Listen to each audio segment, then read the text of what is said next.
Turquía, la que fue uno de los 3 mayores y fantásticos imperios que el mundo haya visto jamás. Ahora el país une 2 continentes y se le conoce como la puerta de ambos. Las ruinas de su esplendoroso pasado se extienden junto a tiendas y hoteles modernos. Los edificios de influencia occidental ocultan el esplendor de un imperio que duró alrededor de 600 años. Un imperio que se basaba en la conquista y la expansión y que se conocía en aquel tiempo como el terror del mundo. El Imperio Otomano.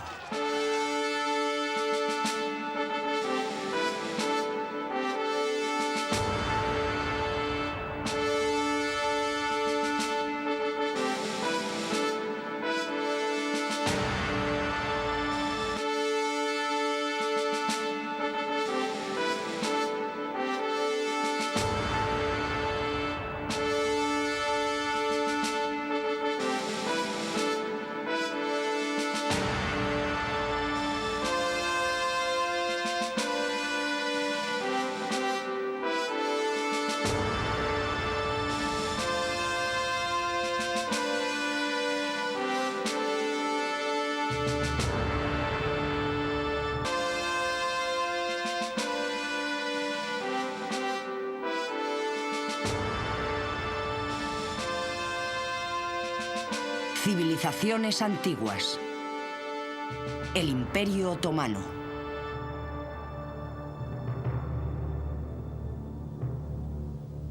Los soberanos otomanos del Próximo Oriente dejaron un legado arquitectónico y cultural que perduraría tanto como el de romanos y griegos.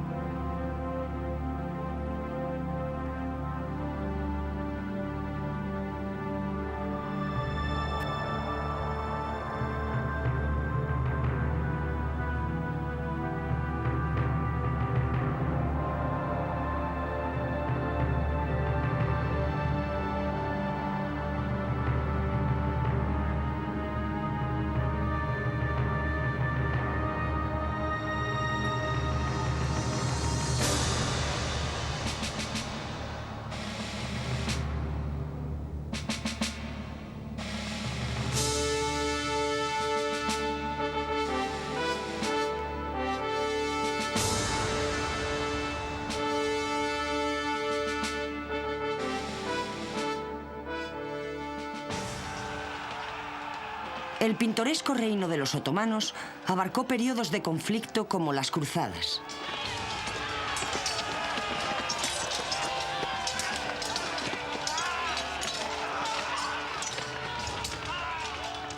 Las grandes migraciones de los turcos selyúcidas.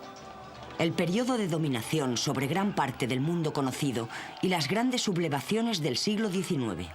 El final definitivo del Imperio Otomano fue durante la Primera Guerra Mundial.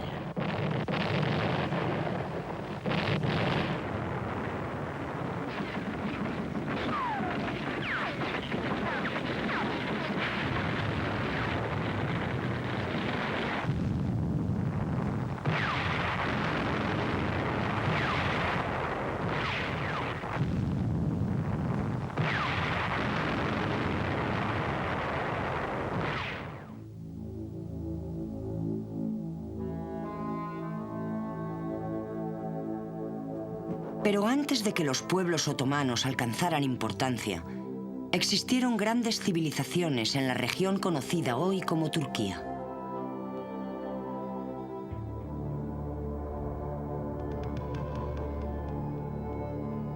Se cree que la fabulosa ciudad de Tron, lugar de la legendaria guerra de Troya, como se describe en la Ilíada de Homero, estaba situada en Troas, en la Anatolia turca. La región no está solo saturada de historias griegas, sino que mantiene fuertes lazos con la Roma imperial.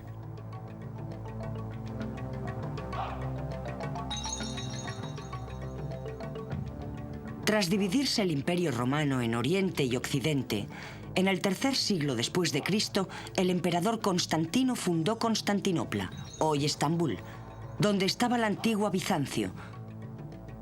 Y cuando Roma cayó en el año 476 después de Cristo, la ciudad heredó su hegemonía como capital del Imperio Bizantino.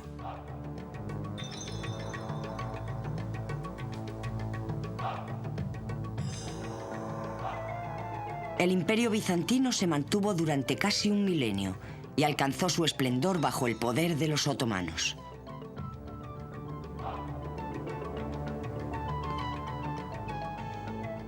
El Estado otomano fue fundado por Osman I Gazi, que gobernó sobre un pequeño estado fronterizo en la Anatolia occidental durante el primer cuarto del siglo XIV.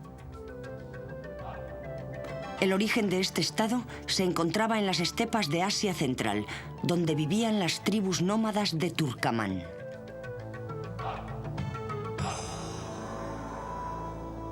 Entraron en la historia como refugiados, huyendo hacia Occidente para ocupar las tierras y adelantándose a las grandes migraciones de los mongoles. La tribu Kayí, que dio lugar al Imperio Otomano, era solo una de esas tribus guerreras que huían de Turquistán hacia Asia Menor, pero fue la que triunfaría y gobernaría sin interrupción durante los siguientes 600 años. El arquetipo clásico de formación era el de un estado gazi. Era un estado fundado y extendido por los gazis que luchaban por la fe islámica en las fronteras del mundo islámico y contra el cristianismo. Por otra parte, yo no diría que los otomanos creían en sí mismos, pero puede decirse con certeza que tenían la habilidad de aprovecharse de las divisiones de sus vecinos, especialmente en el periodo de formación, en los siglos XIV y XV. Al principio ocuparon una posición central. Por un lado, contra otros turcos a su retaguardia, y por otro lado, contra unos Balcanes política y socialmente fragmentados. Es decir, el mundo medieval balcánico. Conquistaron los Balcanes en el siglo XV, no en calidad de conquistadores musulmanes, sino como un grupo más de los que entraban en el gran juego de relaciones políticas de los Balcanes. Es un gran error mirar el pasado desde la perspectiva del siglo XX. Por un lado los otomanos y los turcos, y los serbios y los gobernantes bosnios por el otro. Los soberanos serbios de este periodo se emparentaron con la dinastía otomana, formaron alianzas con ellos para reforzar sus propias posiciones, pero al final fueron superados por mejores jugadores y elementos más potentes. Después de 1453 tenemos ya el clásico y casi universal imperio islámico formándose a sí mismo. La vida de estas tribus gazi se basaba en la guerra y en el pillaje. Y después de asaltar el importante centro musulmán de Bagdad, en el año 1055 después de Cristo, avanzaron por la Anatolia oriental, invadiendo territorios pertenecientes al poderoso imperio bizantino. A mediados del siglo XIII, Anatolia oriental estaba casi por completo en manos de los gazi turcos.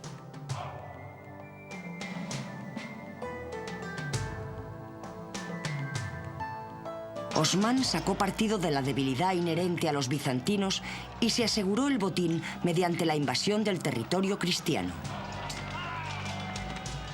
Otros gazis se unieron a él y su imperio creció. Las conquistas de Osman en Anatolia fueron coronadas con la de la capital de la provincia, Bursa, por parte de su hijo Orhan. Esto supuso el control de los otomanos sobre los sistemas administrativos, financieros y militares bizantinos. Y así comenzó la tradición otomana de expandirse por la fuerza a costa de los estados cristianos.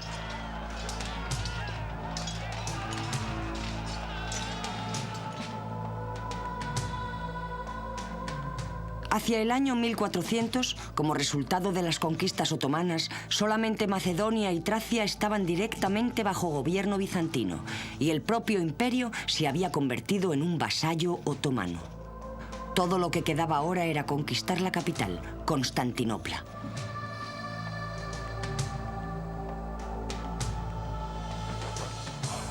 La transformación del Principado otomano en un vasto imperio que cubría Europa suroriental, Anatolia y el mundo árabe se llevó a cabo en 3 significativas campañas entre los siglos XIV y XVI.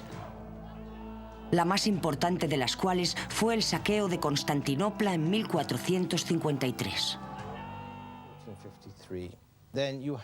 Después del año 1453 ya tenemos el clásico y yo diría casi universal imperio islámico formándose a sí mismo, el cual tiene un equipo de fuerzas armadas brillantemente organizadas, basadas en una estructura institucional que las mantiene, un impuesto base igual a las exigencias que impone la máquina de guerra otomana y una serie de soberanos incomparablemente brillantes que iban sucediéndose a lo largo del final de la Edad de la Expansión, del final de la Edad Clásica, del final del siglo XVI. Después de que el éxito de las campañas se extendiera hasta el Danubio, el sultán Mehmed II, conocido más tarde como el Conquistador, dijo a sus ministros que el imperio nunca estaría seguro hasta que Constantinopla estuviera en manos otomanas. Procedió a la captura de la capital bizantina y le cambió el nombre por el de Estambul. Coronando las colinas con mezquitas y palacios, como el famoso Palacio de Topkaki, el cual todavía domina sobre la moderna ciudad de Estambul.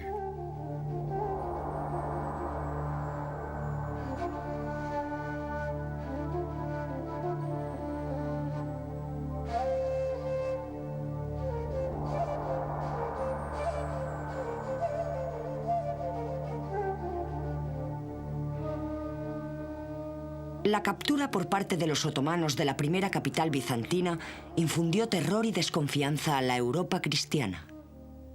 El Islam tenía ahora un pie en Europa y otro en Asia. Las conquistas posteriores al siglo XVI significaron el avance del imperio en el territorio cristiano, hasta alcanzar su apogeo bajo Solimán el Magnífico. Los logros del Imperio Otomano fueron enormes. Poseían el ejército más organizado, equipado y eficiente de aquel tiempo, lo que les llevó a la expansión del Estado. Era el imperio más poderoso de su época. Para hacernos una idea de la extensión del imperio, hay que decir que gobernaron sobre toda la moderna Europa del Este, así como en Siria, Líbano, Egipto, Libia, Túnez y Argelia. Fue el imperio más grande y poderoso de su tiempo y consiguieron atemorizar el espíritu de la Europa cristiana. En tiempos de Solimán, el imperio en sí mismo era el estado más avanzado del mundo. Las ciudades eran grandes, tenían buen alcantarillado, bibliotecas, universidades, y el Estado estaba organizado. La burocracia era sólida y organizó con eficiencia una población de más de 20 millones de personas, lo cual era mucho para el siglo XVI. En el Imperio Otomano había muy pocas sublevaciones y era relativamente estable. La adición de las tierras árabes transformó el imperio, que pasó de ser un estado gazi a un califato islámico. Solimán llegó a ser conocido como el protector de las ciudades santas Medina y la Meca, y se le llamó Padasha, Shah de los Shahs. La flota turca estaba considerada como la más poderosa del Mediterráneo, rivalizando incluso con la armada veneciana.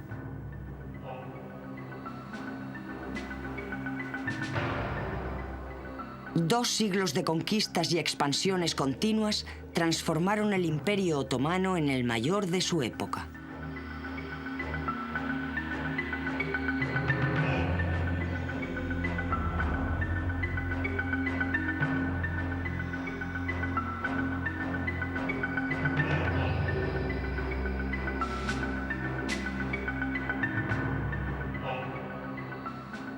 El ejército del sultán estaba bien equipado. Uniformado con armaduras, sus trabajos en metal eran famosos en todos los ejércitos de Europa.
La sociedad del Imperio Otomano estaba firmemente subordinada al sultán, quien ostentaba el poder absoluto sobre los hombres y recursos del imperio. Toda la autoridad suprema residía en un solo hombre. La sucesión en el Imperio Otomano era inusual, ya que ésta no recaía necesariamente sobre el primogénito, sino que tal elección era una decisión divina.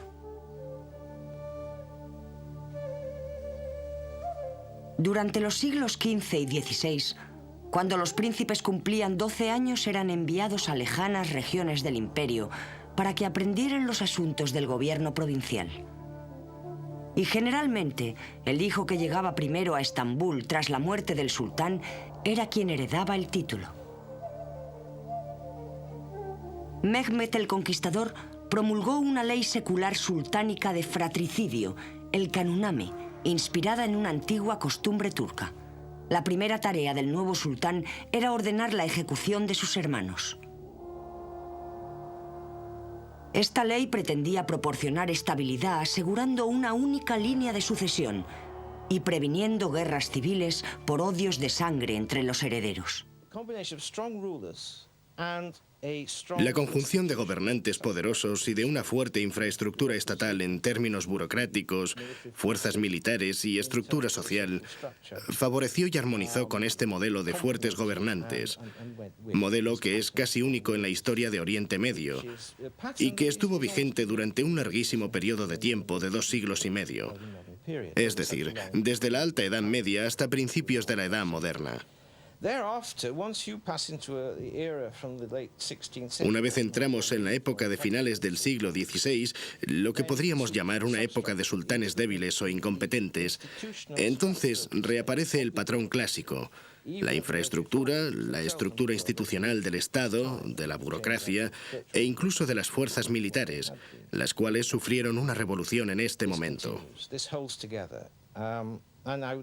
Yo resaltaría principalmente la burocracia financiera, la parte menos apreciable para un observador, pero con mucho la más significativa a la hora de mantener unido el imperio, aumentar los ingresos e idear estratagemas para la supervivencia y continuidad del Estado durante los siglos XVII y XVIII.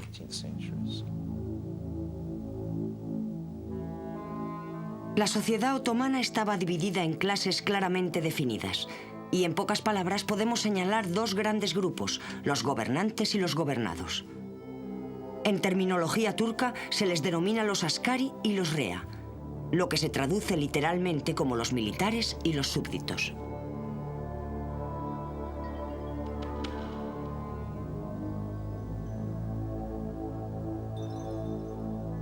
La espina dorsal de los askari estaba formada por los deushomi, jóvenes campesinos cristianos recogidos de los pueblos del imperio a modo de impuesto. Llevados al palacio de Topkaki en Estambul, sin poder volver a ver a sus familias, los muchachos sufrían un entrenamiento largo y arduo, bajo una estricta disciplina. La educación implicaba la conversión a la fe islámica, saber leer y escribir en turco, árabe y persa. Y lo más importante de todo, una completa obediencia y lealtad al sultán. Esto era absolutamente primordial, y todos los deushomi aprendían que la bendición más grande que podían recibir era morir al servicio del sultán. Los deushomi crearon un cuerpo profesional de hombres altamente preparados y leales, que carecían de todo lazo familiar. Dedicados al servicio del sultán y a pesar de su categoría de esclavos, disfrutaban de una inmensa riqueza y poder como élite de la clase gobernante otomana.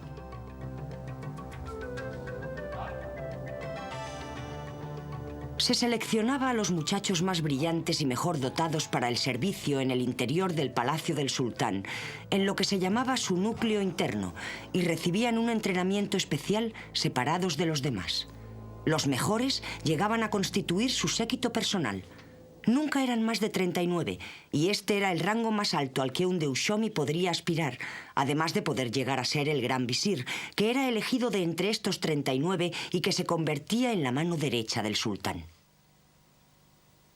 La mayoría de los Deushomi, de los que se reclutaban hasta 3.000 a la vez, abandonaban los límites de palacio para desempeñar un servicio en el exterior y se convertían en instrumentos del gobierno provincial, los genízaros o guardia montada del sultán. Los genízaros, oficiales del ejército, fueron de vital importancia en la continua expansión del Imperio Otomano. En un principio se creó este cuerpo con los prisioneros de guerra del sultán, que habían sido capturados en la toma de Adrianópolis en 1369 y se convirtieron en la base del ejército otomano.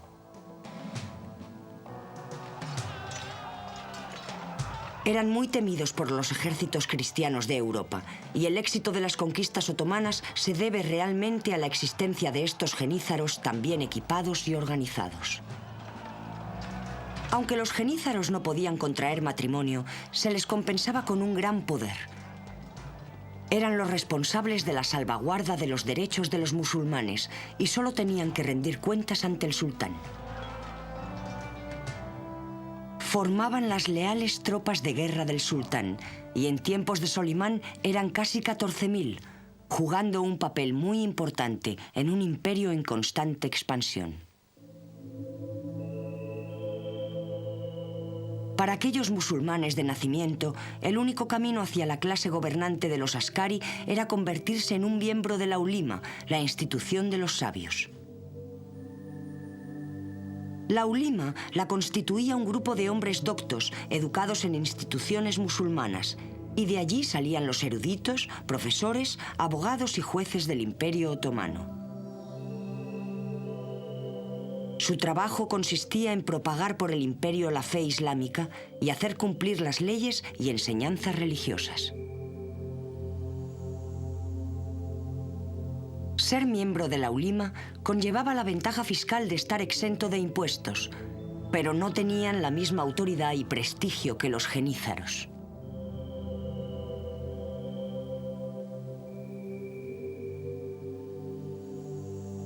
Por debajo de las clases gobernantes de los askari estaban los reea, el brazo productivo de la sociedad otomana, que mantenían con los impuestos a la aristocracia.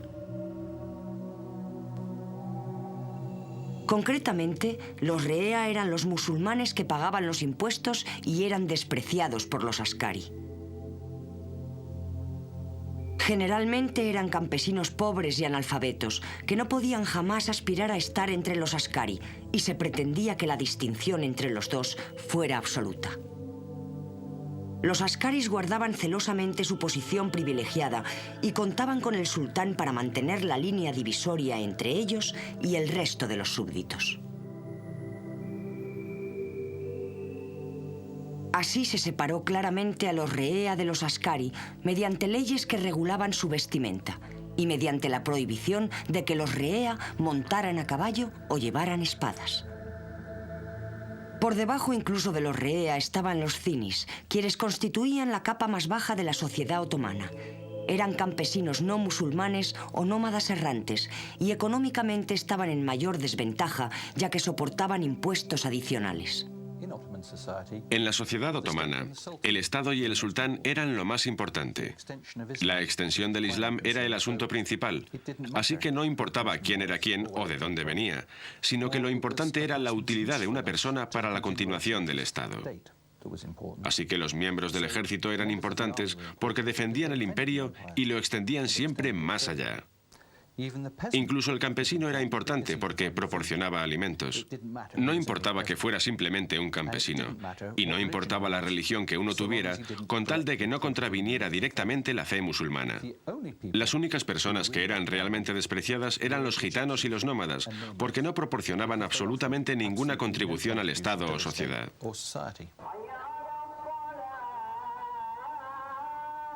La religión era un aspecto importante de la vida otomana. Las creencias en el Imperio Otomano no eran normales en su época, ya que practicaban una gran tolerancia religiosa. Por supuesto, la mayoría de aquellos que vivían en el imperio eran musulmanes, o por nacimiento o por conversión, pero también había minorías de cristianos ortodoxos, judíos, armenios y otros. Solamente la Iglesia Católica Romana estaba absolutamente discriminada. Las distintas religiones estaban organizadas por unas comunidades legalmente reconocidas llamadas mijos, y sus miembros eran libres para vivir de acuerdo con sus propias costumbres y tradiciones, mientras éstas no contravinieran al Estado.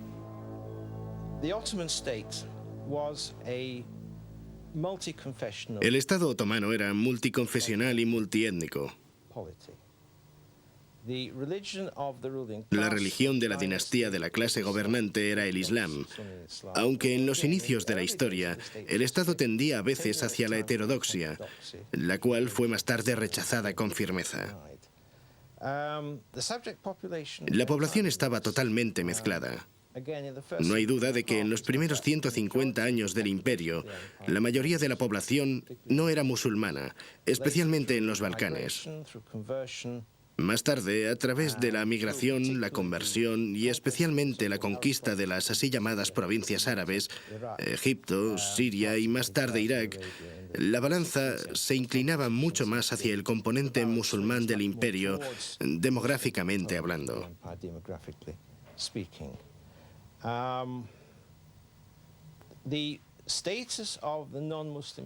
El estado de la población no musulmana estaba gobernado por las leyes islámicas acostumbradas. Para ponérselo más difícil, tenían ciertas desventajas que afectaban a su situación tributaria, su posición social o su incapacidad para casarse. Por ejemplo, un musulmán otomano podía casarse con una mujer cristiana, pero no al revés. También existían otros impedimentos que variaban de un siglo a otro, y en realidad, en muchos casos, de un reino a otro.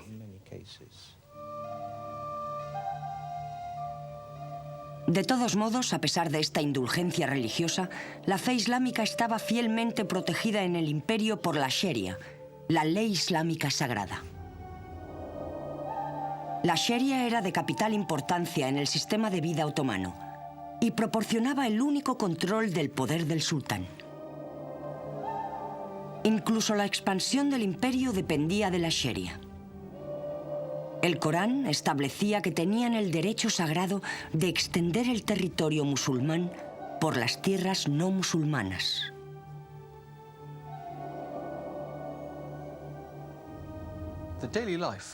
La vida diaria de los miembros de la sociedad otomana estaba basada en torno a la religión, y esto era fundamentalmente por la aplicación de la Sharia, la ley islámica. Se consideraba que el seguimiento de la Sharia era más importante que la lealtad al sultán. El día estaba regulado por las oraciones hacia la Meca. En efecto, la llamada de la mezquita llegó a ser el reloj, y todos sacaban sus esteras de oraciones cara al este y rezaban al menos 4 veces al día. El seguimiento de este régimen era muy importante. Sin embargo, debe recordarse que no todos los habitantes del Imperio Otomano eran musulmanes, y había una tolerancia considerable hacia los no musulmanes. Desde luego, las enseñanzas de la ulima intentaban convertir a la mayor cantidad de población posible al Islam. Pero los que deseaban permanecer fieles a su propia fe no eran perseguidos como lo eran en otros países de aquel tiempo.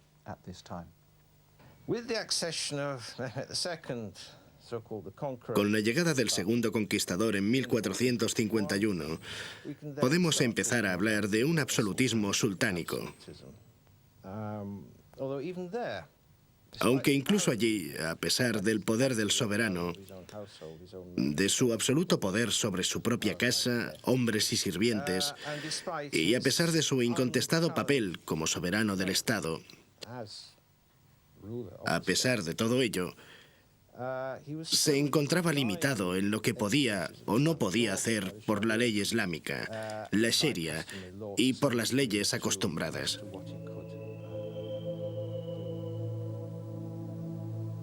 La vida familiar en el alto periodo turco, que abarcó desde 1453 hasta 1600, era sencilla. Había unas pocas familias poderosas, ya que no era una aristocracia hereditaria, y el jefe de la casa tenía autoridad absoluta sobre todas las generaciones bajo su techo, que podían ser 2 o 3. Nadie en la familia podía comer con el jefe de la casa, a menos que estuviese invitado, y nadie podía dar un bocado hasta que él no hubiese empezado. Ni siquiera sus hijos podían sentarse en la misma habitación que él sin su permiso. Este respeto por los mayores era muy importante en la sociedad otomana, hasta el punto de que la desobediencia a los padres estaba considerada como un crimen similar al del asesinato o la deserción.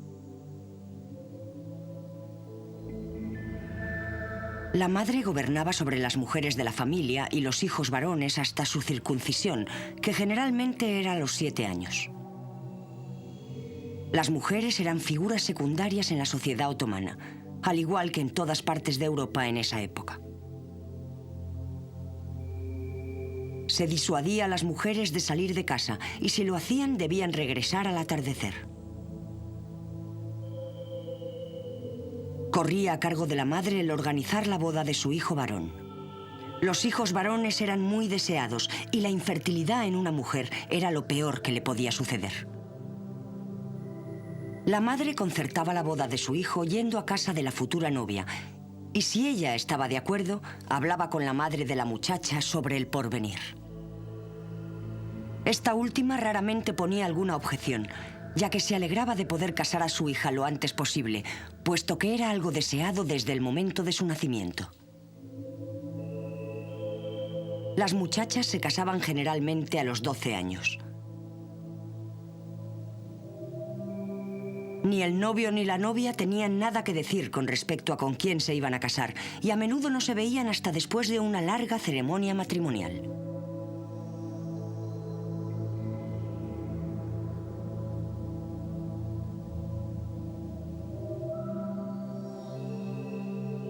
En la sociedad otomana, los hombres podían tener hasta 4 mujeres a la vez, y concubinas, siempre que las mantuvieran en casas separadas, mientras que las mujeres solamente podían tener un marido. Del mismo modo, un hombre podía divorciarse de su mujer con el simple comentario, «Me divorcio de ti». Pero para una mujer era casi imposible divorciarse de su marido sin su consentimiento.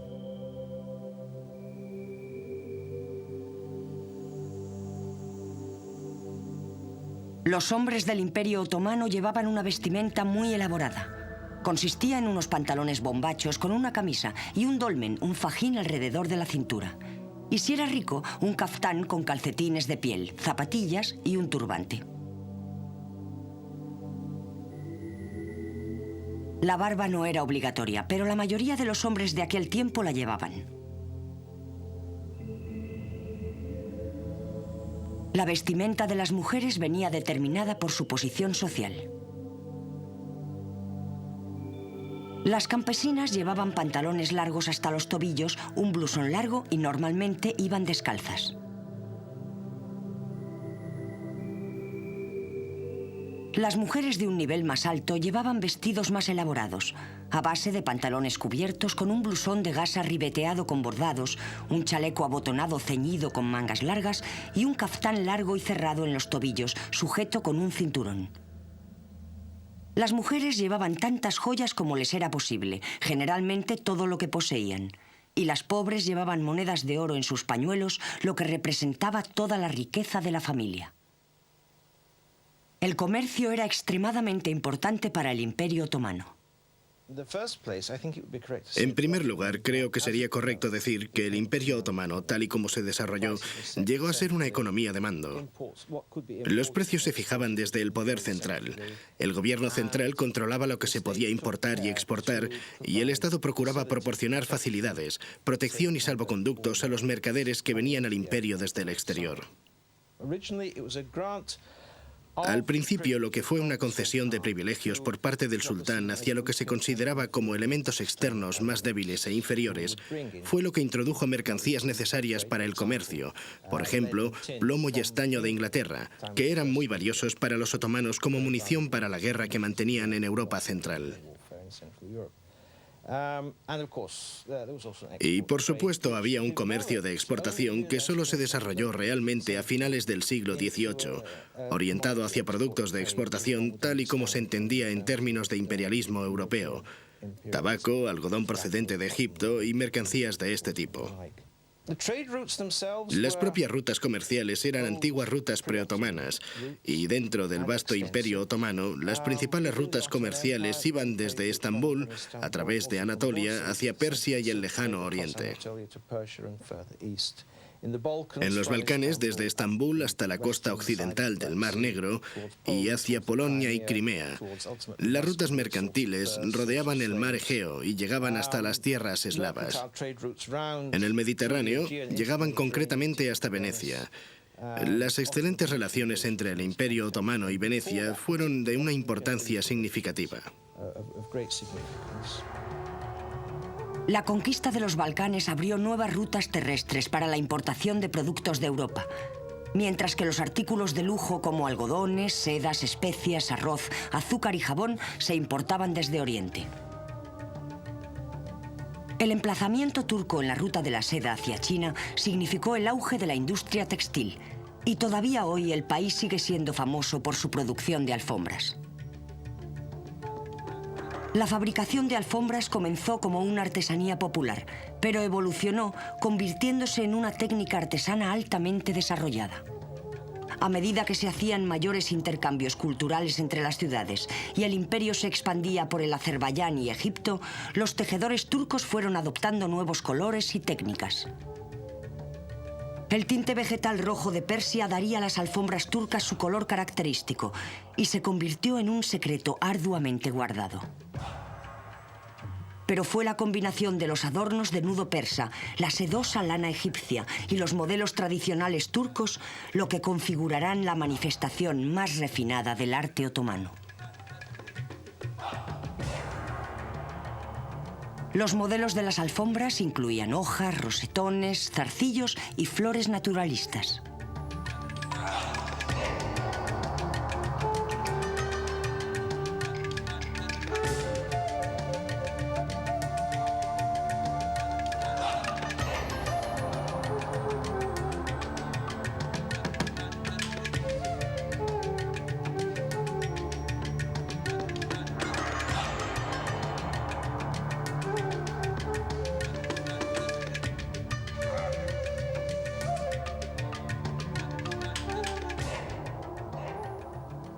En todas las alfombras había un insignificante error deliberado. Quizá un nudo o un poco de blanco sobre otro color. Con esto se pretendía evitar el mal de ojo provocado por la envidia que, según la leyenda, recaía sobre cualquier objeto perfecto. El mayor centro de seda del imperio era Bursa, y con el crecimiento de la demanda de alfombras, el comercio floreció por todo el imperio. A pesar de ello, incluso estando el Imperio Otomano en su cima de esplendor artístico y triunfo militar, los crujidos de su ocaso empezaban a manifestarse. Los problemas que afrontaron los otomanos a finales del siglo XVI eran muy complicados. En primer lugar, para la propia dinastía. Un claro ocaso tras el final del reinado de Solimán que puede muy bien remontarse a problemas en la propia familia imperial, en su reinado. Problemas que tuvieron al final efectos muy negativos en la sucesión. Y por primera vez, los hijos más capacitados del sultán no estaban en situación de competir por el trono cuando él muriera. Ya habrían sido liquidados por su padre ante la certeza real o imaginaria de la existencia de conspiraciones contra él. Así que este es el primer elemento, la dinastía. El segundo elemento es mucho más difícil de precisar. Hay alguna evidencia que permite sugerir que desde finales del siglo XVI la máquina militar otomana dejó de ser tan efectiva como lo había sido en los 2 siglos anteriores. Las razones de ello son de nuevo difíciles de comprender. En parte, el imperio era demasiado grande. Había sido una víctima de su propio éxito. Sus fronteras estaban ahora frente a Persia, en el Mar Rojo, en el Golfo Pérsico, frente al Sáhara en África y en el Mediterráneo frente a España.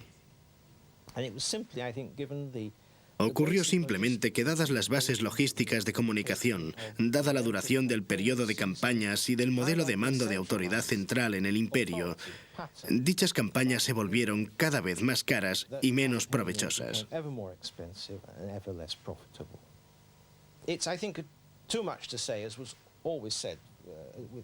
El influjo de la plata española procedente del Nuevo Mundo, que se introducía en la economía otomana de finales del siglo XVI, tuvo de hecho un efecto de inflación que arruinó toda la estructura gubernamental.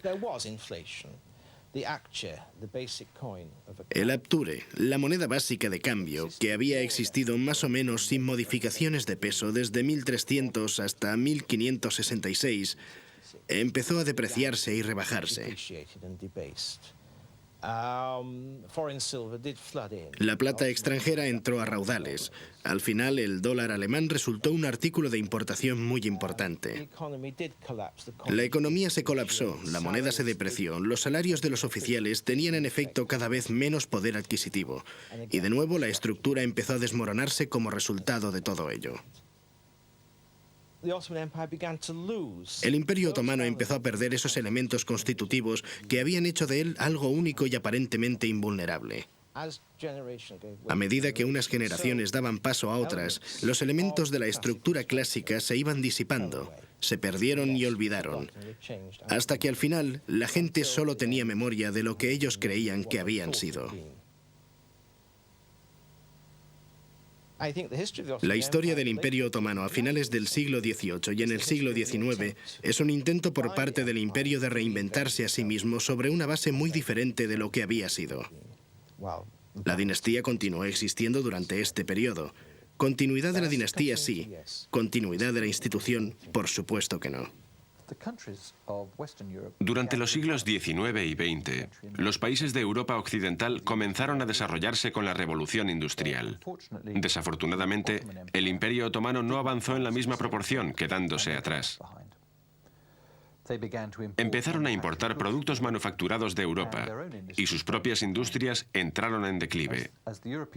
A medida que los países europeos iban creciendo en poder, conquistaron la tierra que los otomanos les habían arrebatado y para finales del siglo XIX todo esto acabó en disputas sobre los Balcanes, en las que Turquía se vio involucrada.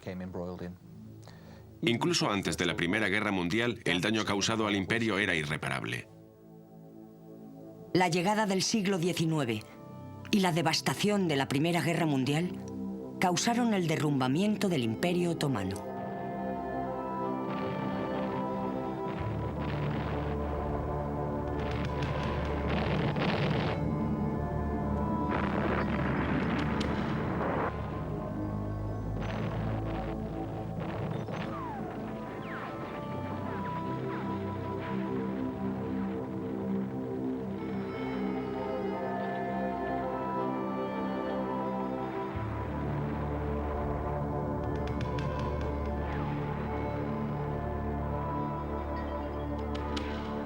Después de haber perdido todas las tierras, retrocedieron hacia la península de Anatolia, creando el Estado moderno de Turquía.